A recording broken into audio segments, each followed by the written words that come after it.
Hey everybody, it's that time of year again. It is scheduling time at Westlake High School, and we wanted to put together a little informational video to help you see that process through.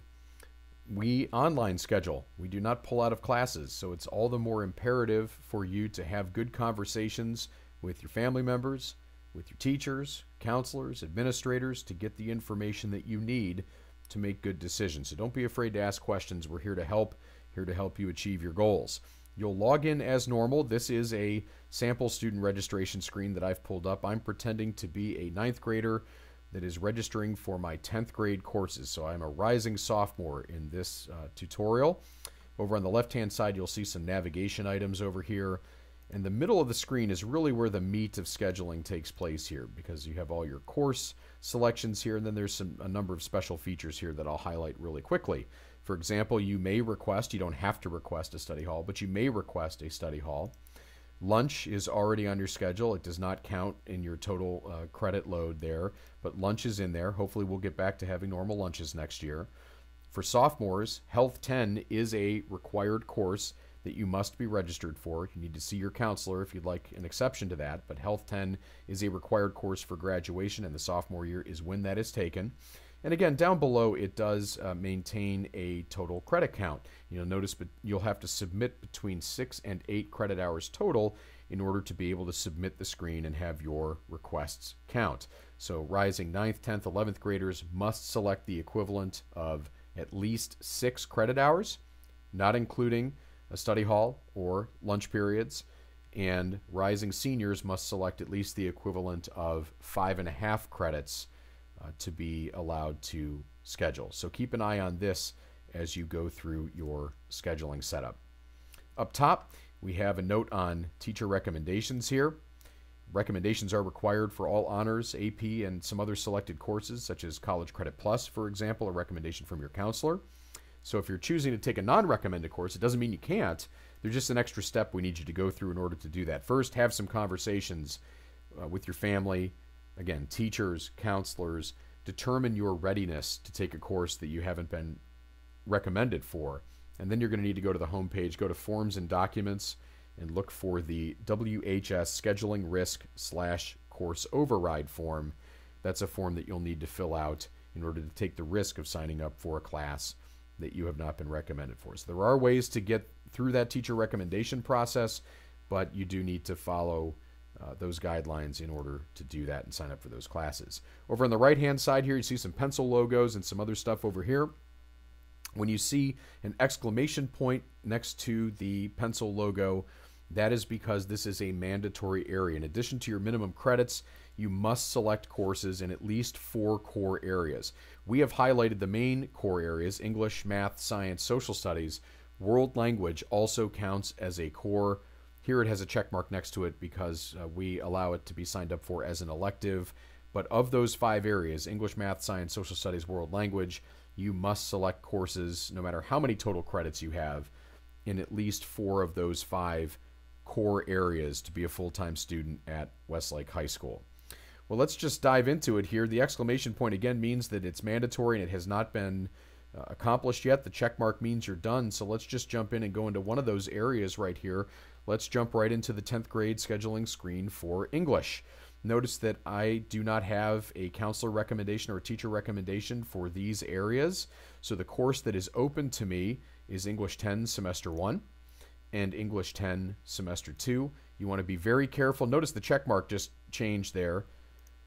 So it says you may select 2 and you have selected 1. That exclamation point changes to a check mark when I've got it right. And you want to make sure that you've selected both Semester 1 and Semester 2 of the class. Make sure that it's the same class and you're not mixing and matching between 2 of them. That can happen before you hit OK and submit the screen. And now it shows up here on my scheduling screen. I've got English 10 Semester 1 and English 10 Semester 2.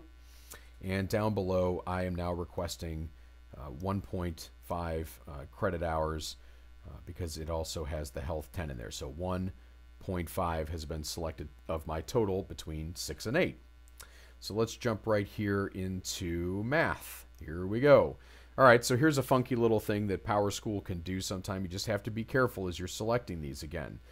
Notice I've got Algebra 2, Semester 2 here. Algebra 2, Semester 1 is way down here. Sometimes the screen splits it for whatever reason. So I want to make sure that I'm picking Algebra 2, Semester 1, Algebra 2, Semester 2. Make sure you're selecting the same course both semesters so you're not mixing and matching, for example, something like an Algebra 2 Honors and an Algebra 2. I'm going to hit OK, and now my math is selected, and again, my credit total has been updated. Let's roll into science here and take care of that. Now, notice some of the prerequisite notes and things like that. This is where the prerequisites show. Some of them have more requirements than the others. So there's a note in here, for example, that you need a teacher recommendation to sign up for the AP Bio Lab, and this is the lab you need to sign up for. You need to remember you're not just signing up for the lab, you're signing up for the AP Bio course as well. So just make sure you're following those directions as you go through. I'm going to select Biology Semester 1, Biology Semester 2. I've met the prerequisite of completing physical science in the 9th grade year, so I select those and it shows up on my screen. Let's come on down here and pick some social studies classes. I am in American History, Semester 1, Semester 2. I'm going to hit OK. And now I've got my 4 cores. I've got 4.5 credit hours. Now I need to fill out the rest. So with health in there, maybe I'm going to take a world language. I am going to sign up for, looks like these are all teacher recommended in terms of the French classes there. So I may not be able to select these actually. Well, we'll take Latin. We are going to Veni Vidi Vici. I came, I saw, I signed up for classes, and take Latin 1. I am going to come in here and let's find something else here. I'll go hang out with Mr. Purdy down there and take some computer graphics and some design squad.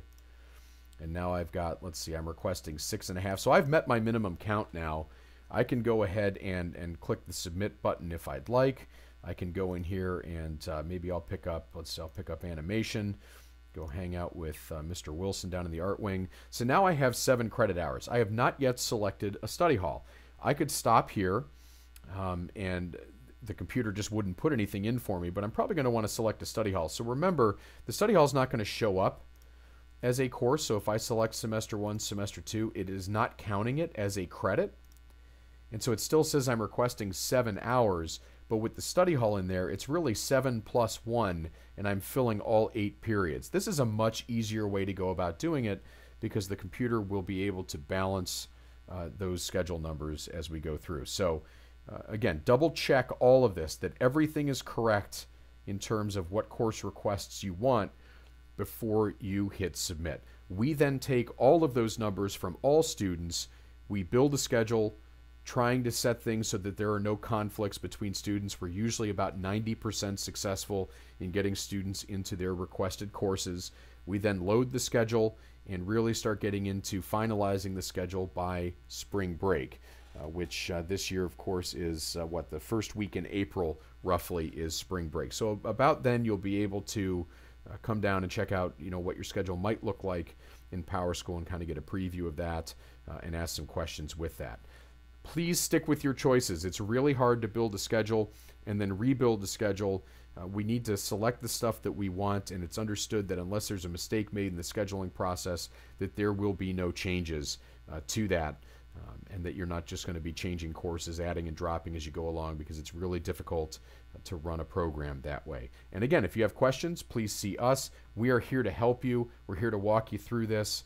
It can be confusing at times, especially when you go through the teacher recommendation process where you're trying to find the right balance of CCP or AP or IB or any number of things. That's what we're here for. Please see us down in the office, ask questions, and we'll work you through it. All right, thanks a lot, and I hope you found that helpful, and good luck. Enjoy.